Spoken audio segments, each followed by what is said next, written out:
நீங்க வாட்ஸ்அப்ல நிறைய பேருக்கு போட்டோலாம் அனுப்பியிருப்பீங்க, அதோட எக்ஸ்பீரியன்ஸ் நீங்க அதிகப்படியா கெயின் பண்ணிருப்பீங்க. அதே மாதிரி டெலகிராம்லயும் சரி.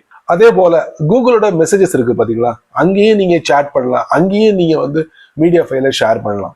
அந்த கூகுளோட மெசேஜஸ்ல நீங்க மீடியா ஃபைல் ஷேர் பண்ணும்போது உங்களுக்குன்னு பிரத்யேகமான ஒரு எக்ஸ்பீரியன்ஸை இன்க்ரீஸ் பண்ணிருக்காங்க கூகுள். சமீபத்துல கூகுள் மெசேஜஸ்க்கு பிரத்யேகமான ஒரு அப்டேட்டை கொடுத்துருக்காங்க. ஸோ அதை பத்தி தான் நான் இந்த வீடியோல காட்ட போறேன். கூகுள் மெசேஜஸை ஓப்பன் பண்ணிக்கலாம். அதுக்கப்புறம் பாட்டம் ரைட்ல சாட் ஐகான் இருக்கு, அதுக்குள்ள போகலாம். இப்போ நான் ஒரு கான்டாக்டை ஓப்பன் பண்ணிட்டேன்.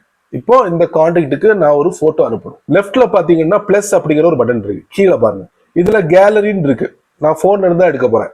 நீங்க யாருக்கு மீடியா ஃபைல் அனுப்ப போறீங்களோ அவங்களுடைய நேம் டிஸ்பிளே ஆகும். பட் வாட்ஸ்அப்ல அப்படி டிஸ்பிளே ஆகாது. சர்ச் பண்ணி அந்த போட்டோ எடுக்கலாம். அதே மாதிரி கலெக்ஷன் ஒரு ஆப்ஷன் கொடுத்துருக்காங்க. நிறைய கலெக்ஷன் இருக்கும். சர்ச் கொடுத்தீங்கன்னா இந்த மாதிரி லொகேஷன் காட்டும். அதுக்கப்புறம் உங்க போன்ல எவ்வளவு மீடியா ஃபைல் இருக்கோ அவங்களுடைய அந்த ஃபேஸை டிஸ்பிளே பண்ணும்.